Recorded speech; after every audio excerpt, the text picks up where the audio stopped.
Listo, según yo ya se está grabando, ¿verdad? Pues bueno, bienvenidos todos a la segunda certificación, no, al segundo día de la certificación del NCR, New Certified Architect. Y pues bueno, este espacio principalmente va a ser para platicar un poquito, darle un repaso a lo que se verá el día de hoy, que ya ayer que repasamos todo, pues vimos un poco de lo que se va a ver durante la semana, pero hoy vamos a platicarlo un poquito más. Y pues resolver principalmente algunas dudas, problemas, algunos comentarios que por ahí hubieron el día de ayer. em, y quizá no quitarles mucho tiempo si es que no tienen dudas, o sea, tratar de hacer la sesión lo más enfocada posible para que puedan ir a trabajar, ¿no? Creo que hoy es de los días con actividades un poquito más pesadas. Como recomendación, primero hagan la segunda actividad, que creo que es un cross contract callback, y luego pueden terminar con The Graph, ¿no? Que es a lo mejor lo más tardado. No sé si alguien ya también lo estuvo aventajando el día de ayer, que dijo yo ya avanzo. Pero bueno, pues para comenzar, el espacio abierto, de momento, tenemos un poquito de tiempo para ver quién tiene dudas, comentarios, algo que decir, o todo el mundo está súper ocupado y vámonos ya. Buenas, no sé si me escuchan bien. Sí, todo bien. Fino. Yo estoy utilizando como base el contrato que ustedes proveyeron y lo que hice fue colocarle unos métodos de Ajá, otro contrato que ya tenía. ok. ¿Ok? Eso vi que venía siendo como la etapa inicial del día de ayer. Ujú, Ahora, hoy voy a explicar un poco sobre cómo es de Graph, porque yo sí me estuve metiendo un poco investigando por encima, preparándome para hoy. ajá, Entonces quedé con más dudas de lo que había iniciado. ok. Pero, ¿tienes alguna duda en específico o nomás así como no sé nada? O sea, como para partir de No, algo. a ver, no, a ver, por lo que estuve entendiendo, el graph lo que hace es como analizar cada una de las estructuras que tú tienes dentro de ese contrato y en base a eso te da como un API donde te da toda la información de lo que tengas guardado en el contrato. Eso fue lo que pude entender por la lectura por encima. Algo así, sí. El punto de The Graph es la indexación de datos. Entonces, ¿qué es lo que tienes que hacer? Primero declarar las estructuras. Bueno, primero la configuración, ¿no? Creo que primero es el despliegue del nodo y toda esta parte. Después tienes que desplegar tu contrato, obviamente, el contrato en testnet. Y Ujú, lo que se tiene que hacer de parte de The Graph es la estructura de datos. Primero son, pues, la estructura del contrato, por así decirlo, ¿no? Nuestras estructuras que manejamos las vamos a crear o replicar un poco en The Graph. Después de eso vamos a hacer el mapeo de los datos. Ya que es el mapeo de datos, entonces, cuando yo ejecuto un método dentro de mi contrato, lo que va a hacer The Graph es leer la información y guardarla dentro de las estructuras que nosotros teníamos, ¿no? Ya definidas. ¿Qué es lo que permite esto? Te resulta en una API donde tú ya nomás consultas la información y puedes filtrarla de muchas maneras, ¿no? De hecho, The Graph te permite tener un playground donde tú puedes hacer consultas de todo tipo y puedes ver la facilidad que tiene, ¿no? De hecho, uno de los links que tiene ahí es cómo hacerlo o cómo implementarlo ya con un frontend. Obviamente ahorita no lo vamos a aplicar eso, pero ya incluso se los pasamos, ¿no? Les decimos, mira, aquí ya cuando tengas tu frontend, esta es la manera de cómo lo puedes aplicar y cómo recuperar la información. Pero sí, básicamente es un indexador, es algo que recupera datos de la blockchain. Para eso es importante los logs porque se recuperan por parte de los logs y los va leyendo y ya los puedes ir recuperando tú, ¿no? Ya ahí la manera de recuperación es muy sencilla realmente. vale, gracias, José. Gracias. Oye, No hay Ya de veo qué. que va a estar entretenido. Sí, oye, un poquito. a- a- Adelante, Jorge. aquí la impresión que tengo, eh, alguna vez lo platicaba con Alan, en el mundo de cripto lo que hicieron fue cambiarle todos los nombres para confundir al enemigo. Y esto, lo que yo entiendo de Graph, a ver si es cierto, son tablas de base de datos que están puestas en forma ordenada y que tienes un punto de entrada que es el API. Pero al final de cuentas son tablas o son estructuras como tablas que podrías pensar que es un arreglote gigante con estructuras y que tienes un sistema para evitar entrar a blockchain. Y lo que yo entiendo es, pues es un sistema de archivos indexado, ¿no? Pues podríamos resumirlo como algo de archivos indexados. Aquí el detalle es que también The Graph es un protocolo descentralizado, ¿no? Parte de la primera información que aparece como The Graph es esta parte de ser un nodo descentralizado donde indexan datos por parte de blockchain, ¿no? Aquí lo que sí permite es que la recuperación de la información pues es tan sencilla o algo parecido a una base de datos donde ya nomás haces consultas por parte de una API, pero pues es añadido a esto, ¿no? No es como una API normal donde sí se guarda la información todo centralizado, y aquí van en la misma línea que la blockchain, ¿no? Ahora, ¿esto tiene costo cuando tú usas el almacenamiento en Graph y la consulta? ¿Cómo se maneja esto? En The Graph, en la información también, aparece ahí algo sobre los costos. Bueno, Alan, no sé si quieras abarcar esa respuesta. Sí, digo, por lo pronto, ahorita Darraf está ofreciendo para NIR un servicio administrado donde tú consultas la información que ellos concentran y ponen sus validadores sobre sus arquitecturas. Se supone en una etapa posterior lo que deberían hacer es levantar tus propios, no le llaman nodos, bueno, tu propia infraestructura basada en Darraf la podrías levantar.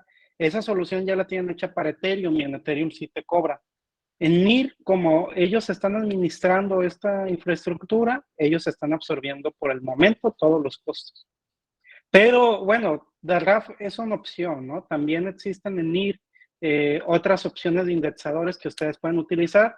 Y pues sí, una manera paralela de entenderlo, pues tienes una base de datos que está apuntando a la información del blockchain, ¿no? Pero la RAF aparte le suma esta parte donde maneja nodos para que no sea una base de datos del todo centralizada, sino que pase por otros procesos de cadenas para que también esos indexadores se mantengan seguros, ¿no? De modificación, de modificar la información. Listo. Sí, de hecho, incluso dentro de la documentación de Notion que les pusimos el link referenciado hacia el indexador de NIR, pero obviamente para esta certificación pues trabajamos con un ejemplo base, ¿no? Con una guía para poder entender más o menos cómo es esta parte. Y algo más iba a comentar. Bueno, de momento ahí, ¿no? Les dejamos los links para tener las dos referencias, pero como parte de ejemplo, pues está este protocolo que es de Graph, y pues ahí viene toda la información, incluso los links te dan muchísima más información todavía, ¿no? Pero creo que está bien documentado al menos la parte de cómo llevar el mapeo de los datos y demás. Y Mario, adelante.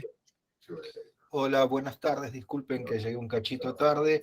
No, quería comentar dos cosas. Primero que sí, que NIAR tiene un indexador propio y bueno, hace poquito salió un framework nuevo que se llama el Lake Framework, que es mucho más fácil de utilizar y que bueno, uno se puede suscribir a eventos que genera el indexador y a partir de esos eventos ir generando tablas en una base de datos para poder extraer de cada transacción la información que necesita y guardarla. El problema que tiene eso básicamente es que uno tiene que administrar un nodo propio para que esté atendiendo esos eventos y, digamos, tener un servidor dedicado a eso. De Graph creo que la ventaja que tiene es que justamente lo que vos es configurás el indexador y la administración de los nodos la hacen ellos y que además de eso te provee una API que es GraphQL justamente para poder consultar en forma muy flexible toda la información indexada, ¿no? Es como que es una solución que ya está como más, más empaquetada, digamos, que si uno tiene que hacer toda la administración del indexador propio. Me parece que esa es la gran ventaja que tiene, o me equivoco.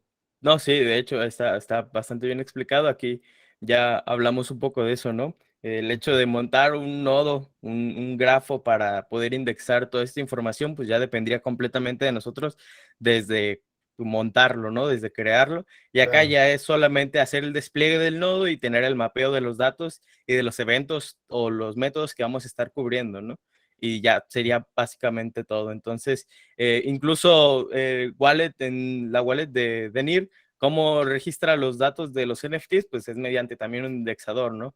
Se escucha todos los métodos que tengas con NFT y con eso recupera cuáles son los NFTs que tú tienes en tu wallet y por eso es que los puedes ver reflejados, ¿no? Entonces, por esto la importancia del manejo de los indexadores, pero en este caso, para esta certificación, nos basamos en un ejemplo con el cual pues puede ser fácil el acompañamiento, ¿no? Y poder hacer el despliegue.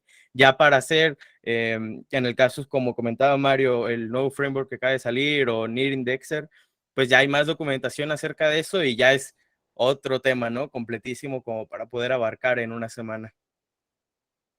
Sí, sí. Y bueno, ¿alguien Ese- más tiene alguna duda, un comentario? ¿Ibas a comentar algo, Mario? No, básicamente yo vengo trabajando con la refactorización del código, bueno, eso, y digamos, estaba ya por empezar básicamente la parte de hacer de implementar los mantenimientos, ¿no? La migración y eso. Yo, en realidad, la parte del mantenimiento, de implementar migración y upgrade, lo veo más como más vinculado a lo que uno hace el día uno por las tareas, que son como las tareas, las prácticas habituales de desarrollo, ¿no? Y esto de Sí. Graph es como más funcional y más, así que estoy tratando de reservarme todo el día 2 y 3 para trabajar con The Graph y eso, me parece que eso me va a dar más trabajo. Ok, sí, buena estrategia. La otra pregunta que tenía es si en lugar de usar los storage que están mencionados ahí, por ejemplo, se podía usar Web3 Storage, que es una plataforma sobre Filecoin, que también es gratuita y está bastante redondita, me pareció bastante interesante y simple de usar.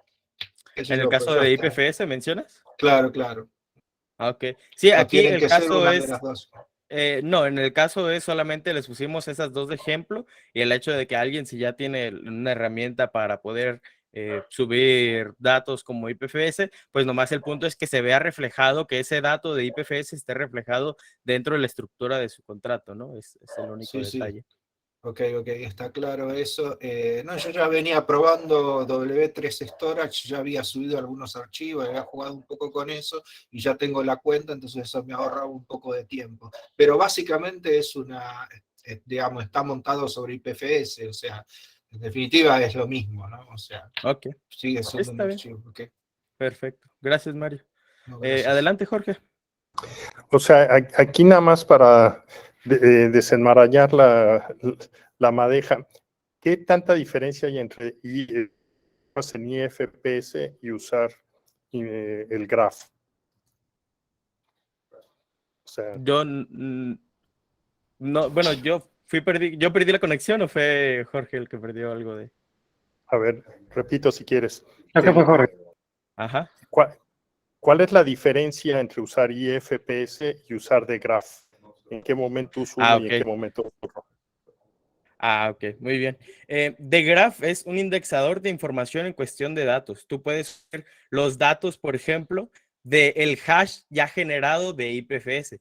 En este caso, en IPFS lo que haces es subir un contenido y ese contenido te devuelve un hash y ese hash es el que normalmente utilizamos dentro de los datos que manejamos, ¿no? Por ejemplo, supongamos para un NFT, que es lo más común, subes la imagen a un servidor con IPFS, te devuelve un hash y ese hash lo pones dentro de la información como la media de tu NFT, ¿no? Entonces, y ya que tienes todos estos datos, lo mapeas dentro de The Graph y los mandas para indexar. Entonces, realmente el contenido se queda para IPFS y la parte del indexador es solamente para el mapeo de los datos. No sé si queda un poco más claro. Sí, o sea, a final de cuentas es archivos con cierto contenido, una imagen o lo que quieras, un video, pues lo mandas Ajá, más a un IFPS y la referencia de dónde quedó guardado eso es lo que pones. exactamente. Gracias. Sí, no hay de qué. Sí, The Graph es más como para poder guardar información. En el caso, por ejemplo, de Paras, que es lo más conocido para NFTs, tienen un API donde manejan toda esta información también, ¿no? Ahí pueden recuperar de las ventas que se han hecho para una colección. De hecho, las mismas colecciones no están plasmadas en la blockchain, las colecciones están guardadas por ahí en algún indexador. Em, son datos que no están necesariamente plasmados en la blockchain, pero por medio del mapeo que tú vas haciendo puedes recuperar incluso otros datos, ¿no? Entonces, puede ser bastante interesante toda esta parte y puedes recuperar incluso la información con mayor facilidad, haciendo filtros y muchísimas cosas más, ¿no? Que a lo mejor métodos en la blockchain son algo complejos para poder recuperar información, considerando también el hecho del gas, ¿no? Entonces, ahí más o menos. Listo. Muchísimas gracias, Mario, por los comentarios y para ahí está mandando algún par de videos. Bueno, ¿hay alguien más que tiene alguna duda? ¿Algún comentario? ¿Cómo les ha ido? ¿Van bien? Mm, Al menos ya llevan una parte. ¿Todo bien? Digo, ahorita aprovechen el espacio, es para dudas, comentarios. Ya por Discord a lo mejor algo más puntual, ¿no? Pero No, a mí me dio un poco de trabajo la refactorización del código, que, bueno, uno se empieza a pelear con las restricciones que te pone Rust, ¿no? Que bueno, pero no, ya lo separé bastante y ya está quedando más prolijito, digamos, como debiera ser. Lo que he observado es que respecto al código que nosotros teníamos y que estaba mencionado como buenas prácticas, nosotros ya esas buenas prácticas aparentemente bueno, las veníamos implementando, por ejemplo, el uso de la macro log y las macros assert, todo eso ya, el código que habíamos escrito básicamente estaba incorporado eso, lo podrán ver, o sea que esas buenas prácticas ya las habíamos un poco leído y las habíamos tenido en cuenta cuando habíamos codificado. Lo que sí estoy ahora haciendo es voy a hacer una revisión general de todo el código como para verificar que estén aplicados en todos lados y dejarlo ya aplicado en todos lados. O sea, básicamente lo que estoy terminando de hacer ahora es refactorizar el código, dividiendo en archivos y los módulos y verificando que las macros de assert y log estén bien implementadas en todos lados. sí, está O sea perfecto. que con eso terminaría la parte de refactorización. Ya el deploy lo probé y eso estaba funcionando, o sea que una vez hecho eso tengo que hacer el deploy y luego finalmente lo que cerraría es la migración. Que eso me parece que no es tan complejo por lo que vi. La duda que tengo es respecto a versionado, porque, digamos, una práctica que se usa habitualmente en las APIs es, por ejemplo, uno desarrolla una API, tiene una API versión 1, y esa API está expuesta a lo mejor como HTTPS, no sé, API v1. No sé, midominio.com. Y después a lo mejor uno saca una segunda versión de la API, pero la API v1 sigue existiendo como una API legacy, a lo mejor hace API v2, y entonces una aplicación que estaba vinculada a la API v1 puede seguir utilizándola, y el código nuevo se puede sumar a la API v2, digamos, con eso. Eso se usa, por ejemplo, que uno baje un contrato y mantenga a lo mejor una versión anterior del contrato y una versión nueva del contrato, y mantenga las dos versiones de un contrato por compatibilidad hacia atrás con alguna aplicación móvil que a lo mejor está usando una versión anterior del contrato, porque cuando uno ya desplegó, a veces quedan aplicaciones que están usando usuarios, sobre todo cuando uno tiene cosas móviles, ¿no? Que a lo mejor el usuario se bajó la aplicación y no actualizó la aplicación. Entonces esa vieja aplicación está accediendo a la versión anterior del contrato. ¿Se usa eso, por ejemplo, o es poco usual y no conveniente? Esa es una duda que tenía, ¿no? ¿Te refieres a que si, por ejemplo, tu contrato está utilizando una versión de SDK, está accediendo a los datos de la SDK de esa versión, ¿no? No me refiero a eso tanto, me refiero a qué pasa si yo tengo un contrato donde tenía ciertos métodos implementados de determinada manera y después desarrollo una versión nueva de ese contrato, donde a lo mejor agregué algún método o a lo mejor la firma de un método cambió respecto a la versión anterior, no sé. Por ejemplo, Request Verification tenía parámetros P1, P2 y P3. Y ahora Request Verification tiene un parámetro P1, P2, P3, P4, y es una versión distinta. O sea, cambió de repente un método o agregué un método que no está en la versión anterior del contrato. O sea, cambió la API del contrato estrictamente. Sí. Y eventualmente, capaz que yo tengo una aplicación móvil que está usando la versión anterior de la API esa del contrato, y las versiones nuevas de la aplicación utilizan la API nueva, ¿no? ¿Se mantienen a veces esos dos contratos? Creo que más o menos ya sé a lo que te refieres. Y más lo entendí con el método, ¿no? Algo que sí es mencionar es que se utilizan mucho la versión del SDK que estén manejando, ¿no? Porque nosotros podemos seguir actualizando nuestro contrato con la misma versión del SDK, pero cuando actualizamos la versión del SDK, ahí es donde puede haber algunos problemas con respecto a los métodos, ¿no? Por ejemplo, les doy el caso de Nativo. Cuando nosotros estamos utilizando una versión anterior del SDK y migramos para la nueva versión, antes se utilizaba un tipo de dato que era valid account. Para las nuevas versiones ya no existía ese tipo de dato y solamente existía el account ID, ¿no? Entonces tuvimos que actualizar los métodos con ese tipo de dato nuevo porque ya no podíamos utilizar la vieja versión del SDK, ¿no? En ese caso, entonces, dependiendo de la versión del SDK que nosotros estemos utilizando, es el cambio que tendremos que más o menos ir actualizando o aplicando en nuestros métodos, ¿no? Pero aquí el punto es la versión del SDK, más que nada. Ok, bueno. Okay. ¿Sí queda algo claro? No me queda claro porque en realidad me refiero a otra cosa. Me refiero cuando cambia la API nuestra, ¿no? Es decir, que mi contrato cambió el método que expone hacia afuera, ¿no? Ajá. Por ejemplo, ponele que yo tengo mi contrato y mi contrato expone un método que se llama Request Verification, ¿sí? Sí. Y ahora yo actualizo mi contrato y mi método Request Verification tenía dos parámetros, ¿sí? P1, P2. Y ahora, ok, creo que ya entendí a lo que te refieres.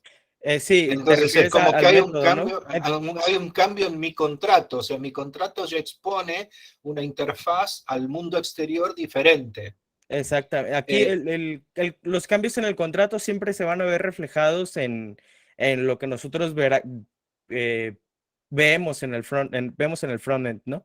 En este caso, lo único que tendríamos que cambiar sería el frontend para poder ya no enviar los parámetros que estemos cambiando o añadir los que estemos cambiando, ¿no? Porque en este caso, cuando el front esté tratando de llamar o acceder a tu contrato y tenga un parámetro de más, bueno, creo que es más que nada cuando le hace falta un parámetro, te lo exige, ¿no? Te marca como un error de, oye, este parámetro en específico es el que me hace falta. Entonces, la red de NIR directamente te manda al error y te dice que necesitas en el frontend mandarle también ese parámetro, ¿no? Entonces, tendría que acceder al código del frontend y modificarlo. Pero realmente, mientras tú sigas actualizando tu contrato, no tendrías que modificar nada, entre comillas, para esto, ¿no? Tu contrato se despliega y sigue accediendo a lo mismo. Ahí el único detalle es que el frontend, a la hora de llamar a tu contrato, va a decir, oye, yo estaba con esos parámetros y me está pidiendo más, ¿no? Ahora, pues, tenemos que enviarlo también. Ok. Bueno, después te voy a consultar algunas cosas más respecto a eso, porque una cosa que ocurre mucho en mantenimiento de aplicaciones, cuando una aplicación ya tiene tiempo en la calle, digamos, es que, sobre todo, esto no ocurre tanto cuando tú tienes aplicaciones web puras, digamos, o sea, cuando tú te conectas, básicamente siempre estás bajando el código del frontend, se actualiza automáticamente. Pero cuando tú tienes aplicaciones móviles que están actualizando, lo que muchas veces ocurre es que usuarios se han bajado a lo mejor una versión anterior de la aplicación móvil que accedía a la versión anterior del contrato. Y ellos tienen esa aplicación móvil y no la bajaron. Ok, aquí Entonces, a veces lo que uno hace es mantiene las dos versiones del contrato de la API. Entonces, las versiones de la aplicación móvil que estaban usando la API V1 siguen funcionando y no tienen problema. y las versiones de la aplicación nuevas, que los usuarios se bajaron, no sé, de Android, funcionan con la API v2, digamos, ¿está bien? Entonces uno a veces mantiene las dos versiones vivas durante un tiempo, ¿no? Hasta que finalmente, con el tiempo, uno deja de lado. Es un poco lo que pasa, por ejemplo, con Android, digamos. Android te va a mantener, te mantiene la 10, la 9, te mantiene las APIs de releases anteriores, y en un momento te dice, bueno, muchachos, Android 7 no va más, pero entonces todas las aplicaciones que estaban de algún modo sobre Android 7 dejaron de funcionar, ¿no? Me refería si ocurre que a veces uno mantenga más de una versión del mismo contrato. Esa era un poco la pregunta. Es medio rebuscado el tema, pero tiene que ver con cosas que ocurren en la realidad cuando una aplicación tiene, sobre todo con móviles, ¿no?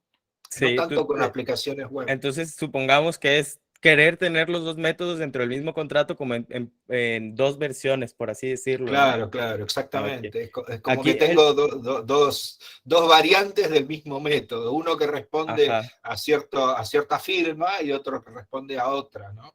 Exactamente. Aquí el detalle sería en la forma de cómo acceder a esos métodos y cómo llamarlos, ¿no? Porque a la hora de crear un nuevo método, pues ya es otro completamente independiente. Y cuando modificamos el que teníamos, pues ahí ya es necesario cambiar la forma en cómo se llama el método, ¿no? Y creo que esto se abarca un poco también en el Near Certify 2, bueno, que ahorita era 2, eventualmente va a ser solamente uno, pero en cómo funciona con el frontend, ¿no? Ya la conexión que tiene y cómo manda a llamar al contrato, porque realmente el contrato es uno y ese sigue existiendo y tú haces el despliegue en y las modificaciones que se hagan ahí se ven, ¿no? Pero... No puedes mantener dos versiones vivas del mismo contrato, eso un poco es en definitiva la cuestión. Ajá, sí, ahí el contrato es el único código que tienes. Podrías intentar hacer los dos métodos, pero ya serían dos métodos diferentes. Claro, ¿no? tendrías que renombrarlo como Request Verification versión 2, por ejemplo. Sí, que las aplicaciones nuevas utilicen ese nuevo método renombrado de otra manera, entiendo. Exacto. Hasta el momento el conocimiento que yo tengo es así, ¿no? No sé si por aquí esté Cristian y pueda comentar algo diferente, pero igual déjame verificarlo y creo que puede ser algo bueno. Está entendido. Me suena que debiera ser así, digamos. Sí, porque según yo también así lo tengo entendido. Claro, porque, digamos, si no el problema es cómo mantener, bueno, no quiero sacar más tiempo, pero el problema es cómo mantener los datos persistentes, ¿no? En la blockchain. Y si tienes, como cada contrato mantiene su propio estado, ahí tendrías el caso de que tienes dos sets de datos, o sea, dos estados distintos, ¿no? Cada contrato tiene su estado. Sí, exactamente. Entonces, eso sería, no es como una aplicación tradicional que de repente uno tiene una base de datos y esa base de datos se comparte entre dos API distintas. Exactamente, sí, aquí el estado del contrato es súper importante, de hecho por eso alguien comentaba ayer, ¿no? Oye, si yo no quiero implementar migrate y upgrade, pues ¿qué pasa, no? Aquí el detalle es que esas cosas son importantes por el hecho de cómo funciona la blockchain. Cuando nosotros, por ejemplo, queremos cambiar la estructura del estado de nuestro contrato, tenemos que migrar todos los datos, ¿no? Por eso existe un método para esto. Y también una vez que nosotros nos deshacemos de las llaves, en el caso de, pues, por el funcionamiento de la blockchain, de que es descentralizado y no necesariamente alguien tiene que tener las llaves, para esto también es un upgrade, ¿no? Y todo funciona desde una DAO y para esto son estas implementaciones. O sea, los dos métodos siempre son migrate y upgrade, o sea, esos son nombres estándar de esos métodos, que siempre se llaman de esa manera. Exactamente. Hay un detalle muy importante que dice Javier, es el límite del gas, ¿no? Cuando un contrato es excesivamente grande y tiene mucha información, hay un límite del gas, ¿no? Entonces, es importante también el hecho de que una vez que se despliegue un contrato, los cambios son relativamente mínimos, se añaden métodos, pero al menos en cuestión de estructura puede que no cambie mucho, ¿no? Que se maneje la misma estructura de la información. Entonces, si es algo importante que mencionar, hay un límite por cuestión de gas. Y pues nada, creo que es esta parte, ¿no? Porque lo que hace es recuperar toda la información que tiene guardada y los migra a un nuevo estado, por así decirlo.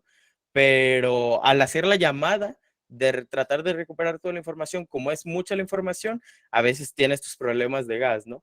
Eventualmente, Claro. si esto tenga solución por parte de NIR, para hasta el momento tienen esos detalles, ¿no? Otro Claro. detalle igual con esta misma problemática era la paginación de NFTs. El método que ellos proveían no funcionaba.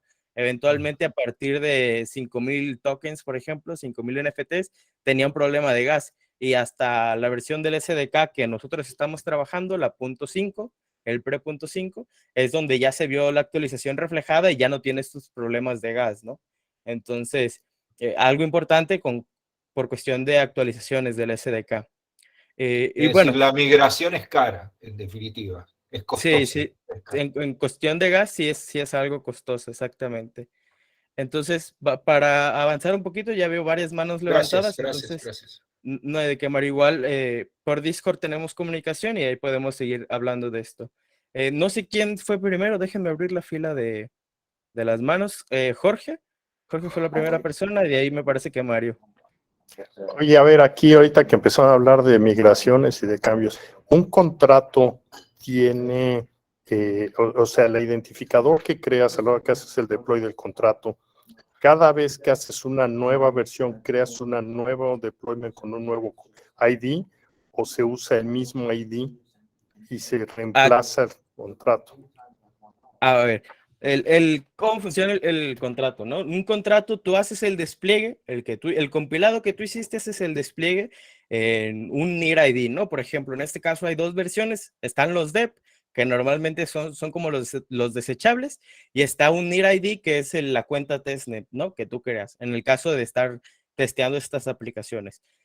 Puedes hacer el despliegue en la DEP y puedes seguir haciendo muchísimos cambios y sigues trabajando en la misma DEP, pero por ejemplo, si tú ya haces un migrate, normalmente como son DEPs, o más bien, si haces una modificación en la estructura de tu contrato y ya tienes algún problema con la migración, lo que normalmente se hace es desplegar otro DEP o desplegarlo en otra cuenta, ¿no?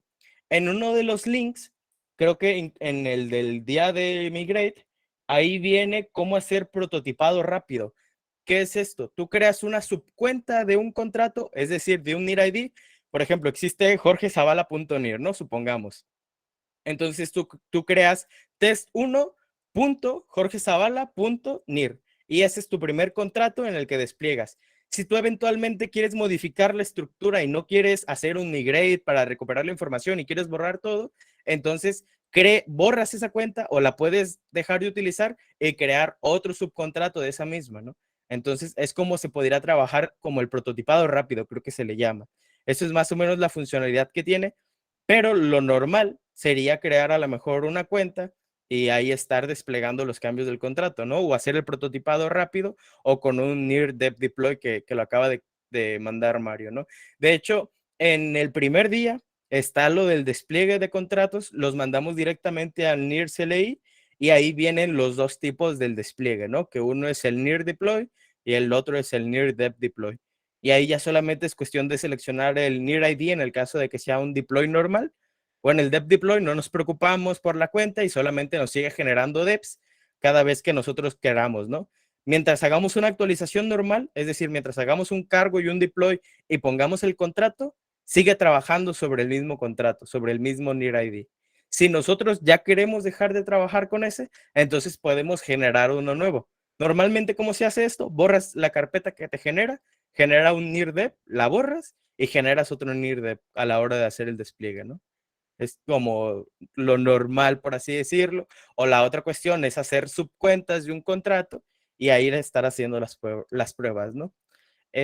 Otra cosa por mencionar es que igual si un contrato tiene mucha información o el estado, el tiempo de ese estado es muy largo, ya no se puede borrar.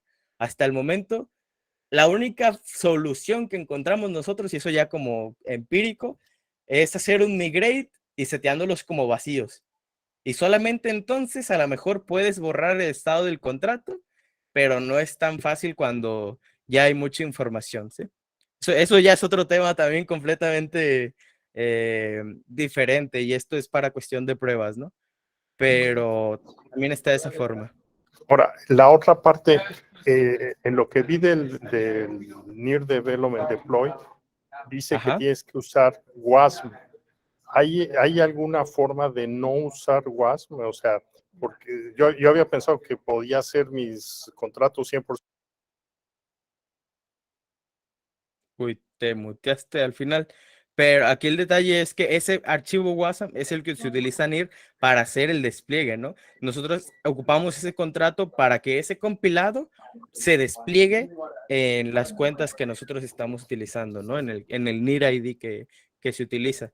Y para todos, ¿no? Creo que buen comentario el de Mario, el WebAssembly y el archivo de WASM, ¿no? El archivo WASM es el que se ocupa para hacer el despliegue y WebAssembly pues es este lenguaje, ¿no? Pero realmente el archivo, nosotros hacemos un cargo, con ese cargo se crea el archivo WASM, que para eso creo que incluso por ahí les dejé directamente el comando para hacer el cargo. El deploy no se los puse, pero pues está en el CLI. Con ese comando les crea el archivo WASM y ese WASM es el que utilizan para poder hacer el despliegue dentro de NIR, ¿no? Entonces, ese es el funcionamiento.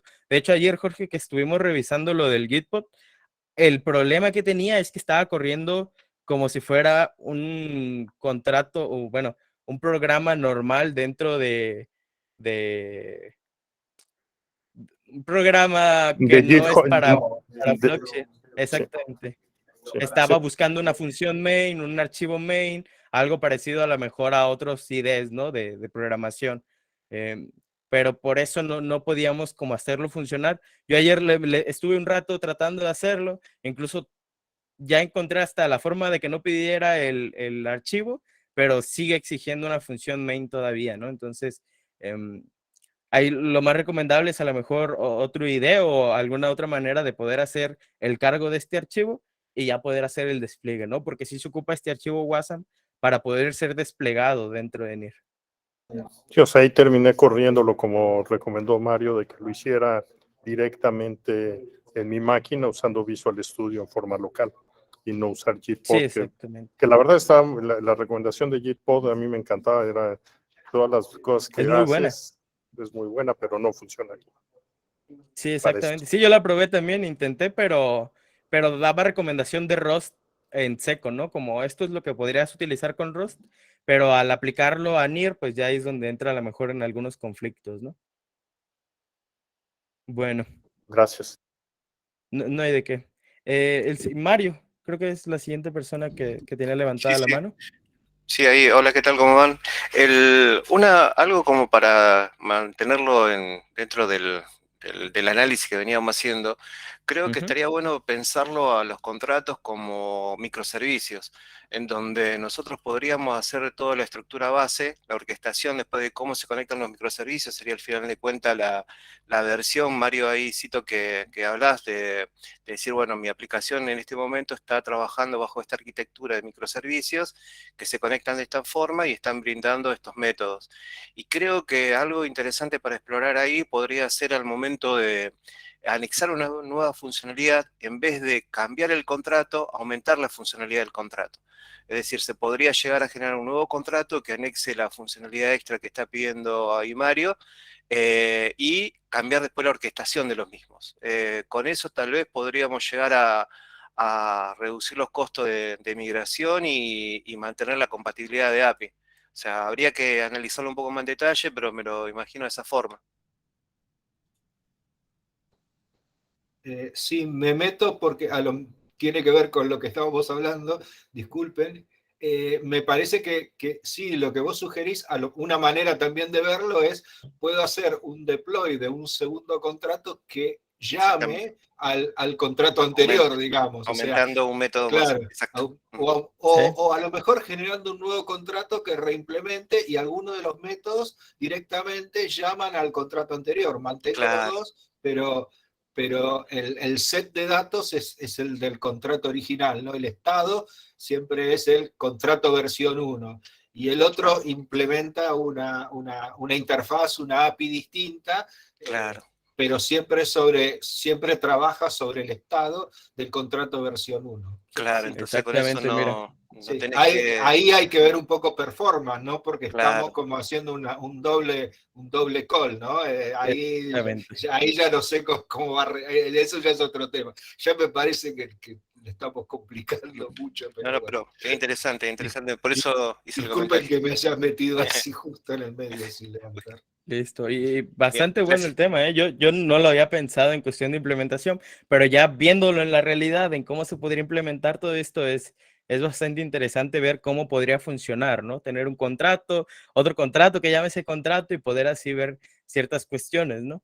Pero pues sí hay que ver todo esto con ciertas limitaciones, cuestiones del gas, llamadas cruzadas, entonces es algo interesante por revisar qué tan útil podría ser, ¿no? Qué tan fácil podría ser dentro de su implementación, vaya. Entonces, bueno, creo que la siguiente persona es Edward. Eh, Sí, correcto. ¿Qué tal, José? Mira, yo tengo una hola, pregunta con respecto a la información off-chain. ¿En qué momento ok. se podría considerar sacar información de la blockchain a una base de datos centralizada, por ejemplo? ¿Y cuál sería la mejor arquitectura para hacer ese trabajo, por ejemplo? O sea, de sacar información de blockchain hacia una base de datos, ¿te refieres? Sí, Tal correcto. cual. ¿Cuándo se podría considerar eso? ¿En qué casos yo podría considerar sacar información de la Creo blockchain? que en Por este punto ejemplo, es... Ajá, yo adelante. tengo un objeto, no sé, usuario dentro de la blockchain que tiene el email. Si yo no necesito realmente eso dentro de la blockchain y yo lo quiero sacar a una base de datos para hacer email marketing, no sé, cualquier otra cosa, ¿qué arquitectura sería recomendada para realizar esto? O sea, ¿cómo yo podría, no sé, hacer una API que llame al contrato o que almacene o que Creo ya que haga llamadas a la base de datos? ahí te voy a mandar las referencias directamente a Paras. Busca Paras HQ, me parece. Ahí vas a Sí, encontrar la correcto. manera en cómo lo hacen ellos. Ellos las colecciones no las guardan dentro de la blockchain. Creo que lo que es fotos de perfil tampoco se guarda dentro de blockchain y ciertas cosas como el perfil de Twitter, el link a Discord, varias cuestiones que es información que no necesariamente quieres tener dentro de la blockchain, ¿no? Como lo mencionabas. Entonces, ellos me parece que utilizan Axios como API para recuperar la información. Muy probablemente estén utilizando un indexador donde manden toda esta información, ¿no? Entonces, es un poquito de esa arquitectura. Normalmente mandas la información que no necesitas por un lado y después mandas información para blockchain hacia otro lado y ya haces el conjunto en la recuperación de la información, ¿no? Ahí ellos manejan API para recuperar las colecciones, pero después hacen llamadas para recuperar la información del contrato y más o menos así es como funciona, ¿no? El repositorio de GitHub creo que es público, lo puedes ver más o menos la estructura, pero más o menos así sería, ¿no? Buscar la manera en que una primera, la mejor información que tú requieras, que no sea necesaria para blockchain, la puedas mandar primero y después la información que ya vayas a guardar dentro de la blockchain, ¿no? A lo mejor el usuario solo te importa el nombre o su wallet, pero toda la demás información puede que no sea necesaria guardar en blockchain y puedas hacer uso de estas herramientas, ¿no? Para esto también es muy útil los indexadores, para eso estamos abordando esos temas, porque es información que muy probablemente sea necesaria, pero no dentro de la blockchain, ¿no? Claro, claro, entiendo. Muchas gracias, José. No hay de qué. Mira, ahí Mario acaba de decir, ¿no? Mario, el frontend debe manejar dos APIs, una con los contratos y otra con el servidor centralizado, sí. Y aquí una recomendación a lo mejor es tratar de buscar ciertas herramientas que tengan la misma temática, por así decirlo, el hecho de la descentralización, ¿no? Por ejemplo, un protocolo como The Graph es descentralizado, ¿no? Seguir como la misma línea para no entrar a lo mejor en detalles ya de revisión o de otras cosas, de poder tener todo centralizado de nuevo, ¿no? Algo que pues, es importante dentro del tema de blockchain, la trazabilidad, la descentralización y repito, con todos estos temas, ¿no? Entonces, pero pues sí, es como más o menos la recomendación y muy buena pregunta. Vale, muchas gracias. No hay de qué. ¿Alguien más tiene alguna duda, comentario? Si no, vamos a hacer el repaso por el segundo día, que a lo que veo, el repaso por los días no va a tener mucho caso porque hay algunos que están ya en el cuarto y se regresan al primero y todo esto, pero bueno, el día de hoy es herramientas de escalamiento para las aplicaciones descentralizadas, ¿no? Que en este caso es parte de lo que comentabas, Edward, ahorita, cómo escalamos nuestras aplicaciones para poder tener información que también puede ser útil para otras cosas, pero a lo mejor no queremos tener esto dentro de la blockchain, solamente datos necesarios, y cuáles son estas herramientas, ¿no? Hablamos un poco de indexadores, de The Graph, que es el protocolo que vamos a estar utilizando como de ejemplo, servidores IPFS, algunos ejemplos, pero hay bastantes ejemplos que podemos estar viendo, y en este caso, como comentamos, no es exactamente, no es restrictivo el utilizar estos servidores, solamente se recomiendan, ¿no? En el caso de que alguien diga, yo ya prefiero esta herramienta, yo ya sé cómo utilizarla, solamente el hecho de que sí tiene que venir implementado, ¿no? Los cross-contract callbacks, que es algo de lo que veníamos hablando, que a lo mejor no todos lo van a ocupar para sus contratos, pero es una herramienta muy útil en muchos casos, ¿no? Entonces es algo que tenemos que saber. Y el tema del gas, que es algo que podemos seguir leyendo e investigando incluso en la misma documentación de NIR y sus respectivas actividades. Mario, adelante. Sí, tiene que ver un poco con, está vinculado a lo anterior, pero respecto a IPFS. En definitiva, si yo necesito que un archivo me quede vinculado a data en la blockchain y que eventualmente pueda ir a The Graph, eventualmente es mi frontend el que se tiene que ocupar de subir el archivo. Porque imagínate que yo quiero subir una foto, digamos. Es el frontend el que tiene que subir el archivo a IPFS, Exactamente. recibir el hash correspondiente y después con ese hash llamar al contrato. O sea, esa es como la secuencia de llamadas, ¿no? Estás en lo Porque correcto. Esa es eso no se completamente la puede secuencia. implementar desde dentro del contrato, porque dentro del contrato nunca puedo hacer una llamada hacia una web call hacia afuera, digamos. O sea, Sí, no es que yo ahí puedo pasar el blob, digamos, al contrato y el contrato bueno, se podría pasarle el blob y pasárselo al indexador, digamos, pero no sé. no, ahí sí, lo primero que dijiste es lo óptimo, ¿no? El frontend es el que se encarga de hacer las llamadas. Para esto están las herramientas que te sirven, ya no es tan complejo como suena, es algo más sencillo, ¿no? Solamente lo subes, obtienes el hash y el hash ya lo metes dentro de la información que va dentro de la blockchain, ¿no? Pero Sí, realmente el sí. contrato solamente es, pues, más que nada hacia la blockchain. O sea, el Hay otras contrato herramientas.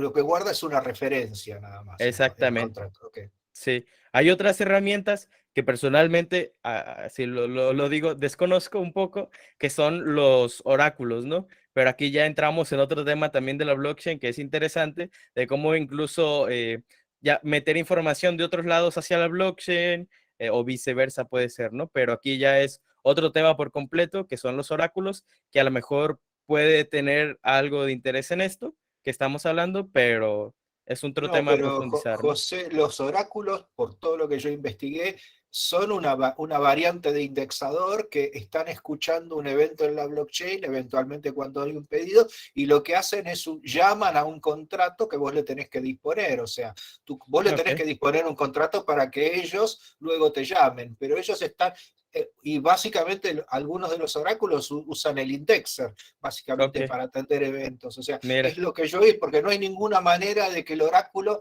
sepa que vos estás pidiendo algo, porque vos no podés llamar, salvo que vos estés llamando desde tu frontend. Es decir, la única manera que tiene el oráculo de enterarse es que es escuchar el evento. Y así es ok. como porque también me estuve leyendo bastante de eso, porque me interesaba mucho, y Ujú. todo lo que yo vi es que, por ejemplo, Chainlink y todos ellos implementan, atienden eventos, esencialmente. O sea que es el mismo caso.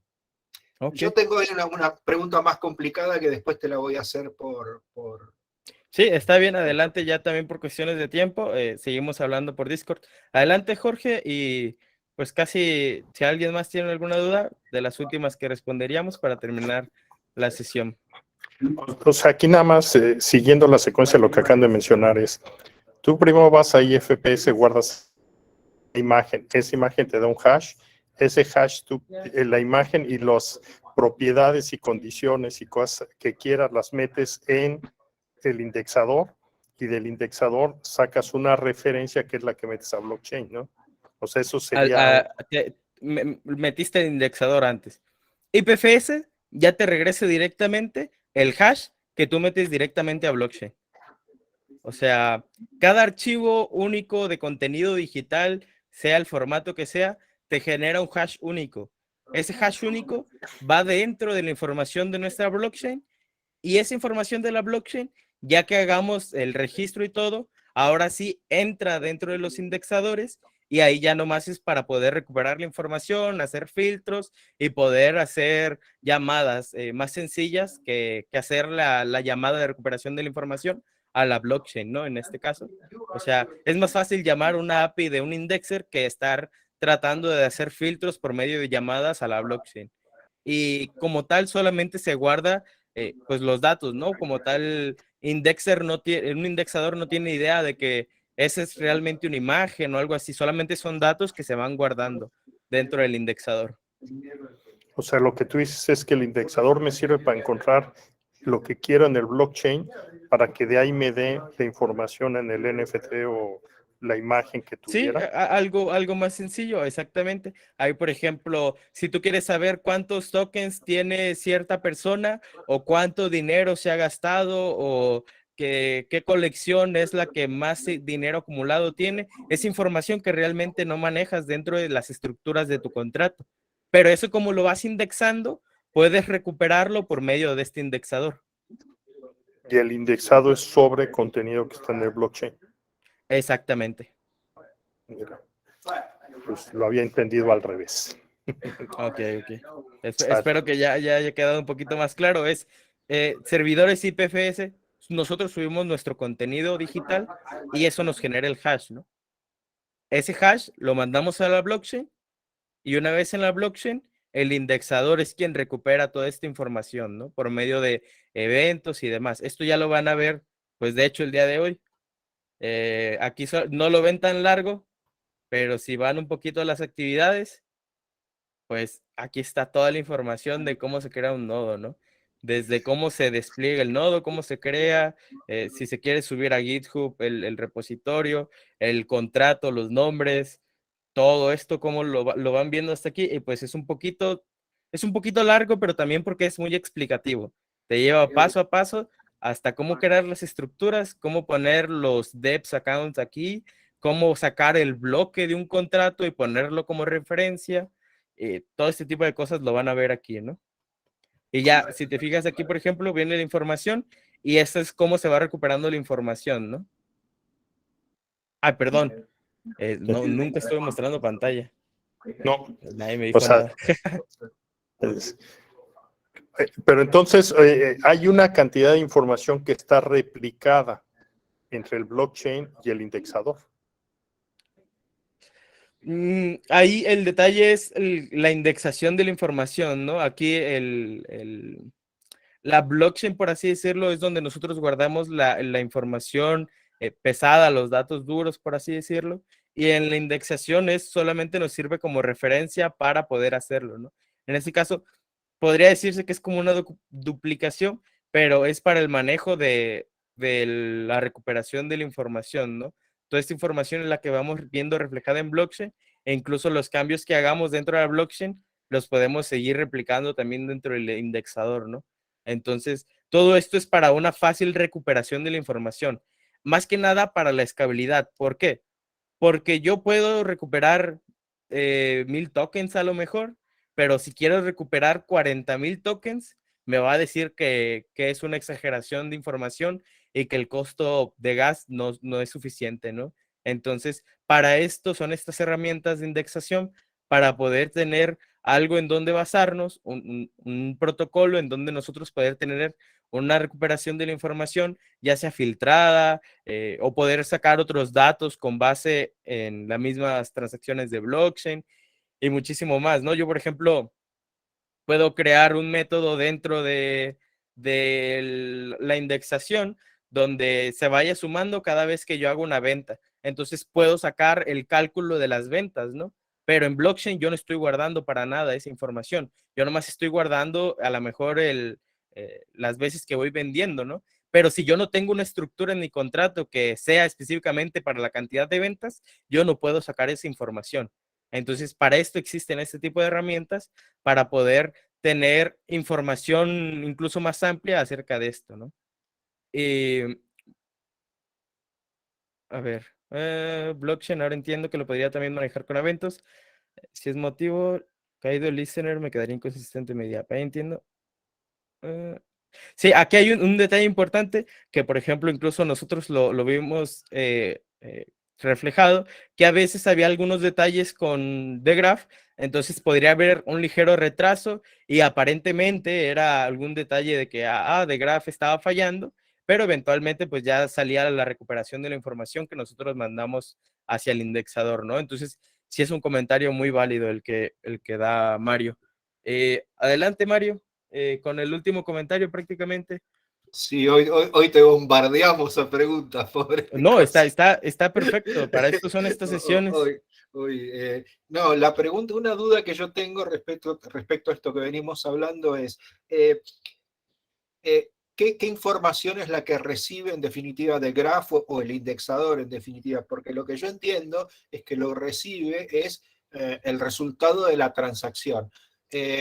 Por lo tanto, si yo, por ejemplo, hago un call, el call, en definitiva, un function call es una de las acciones, digamos, que implementa una transacción.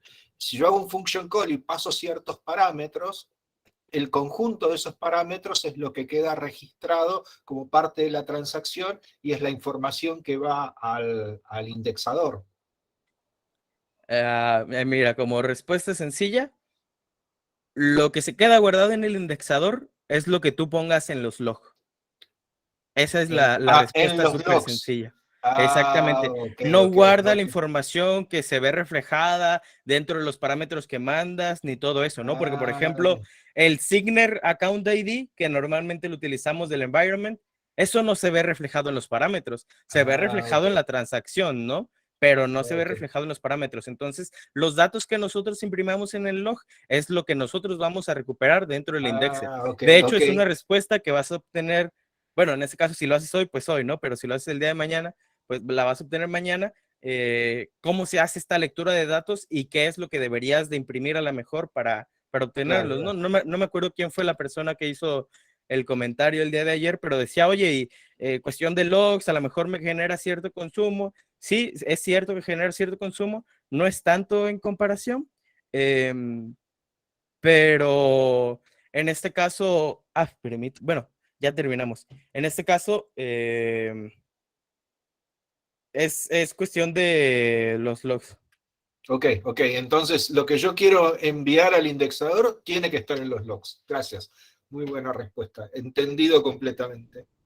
Sí, no hay de qué. Y pues bueno, por cuestiones de tiempo ya se nos acabó la sesión el día de hoy. Cualquier duda, comentario que vayan teniendo por Discord, ahí vieron algunos que a lo mejor tardé unos minutos en contestar, pero estuve tratando de contestarles.